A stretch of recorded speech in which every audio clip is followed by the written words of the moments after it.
Tədqiqat zamanı çox böyük və maraqlı və əhəmiyyətli informasiyalarla qarşılaşdıq və bəzilərini biz hətta möcüzə hesab edirdik. Şuşa şəhərinin mərkəzində Yuxarı Gövhər Ağa məscidinin həyətində yerləşən kiçik bir məzarlıq var və orada həm 18-dən çox, təxminən 20-yə yaxın bir məzar var. Üstündə ərəb, fars və türk dillərində ərəb qrafikası ilə epitafiyalar həkk olmuşdur.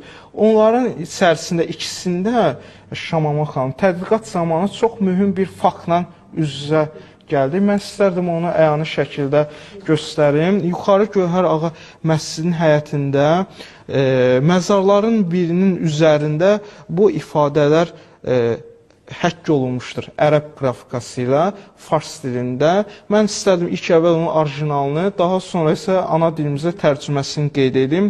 Qeyd olunur, Həzə mərqat Məşhədi Süleyman İbn Kərbalayı Rüstəm Dər dəsti əramini məqdul şod Dər Qurri Rəcəb 1323. Tərcüməsi belədir. Bu məzar Məşhədi Süleyman Kərbalayı Rüstəm oğlunun qəbridir. Aşağıdakı bizim üçün çox əhəmiyyətli informasiya ilə biz qarşılaşırıq. Qeyd olunur ki, bu şəxs ermənilər tərəfindən qətlə yetirilmişdir. Fars dilində həkk olunmuşdur və tarix qeyd olunur.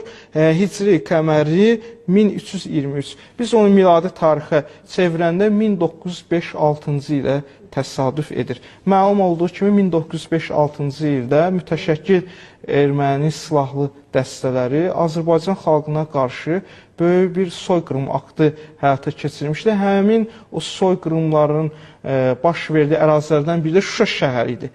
Və orada böyük bir qətliamlar həyata keçirmişlər və həmin o qarşı durmada, həmin o soyqırımda həlak olanların bir qismi Yuxarı Gövhər Ağa məscidinin həyətində basdırılır və məzarların birində həmin o məlumat qeyd olunur ki, bu ermənilər tərəfindən qətlə yetirmiş.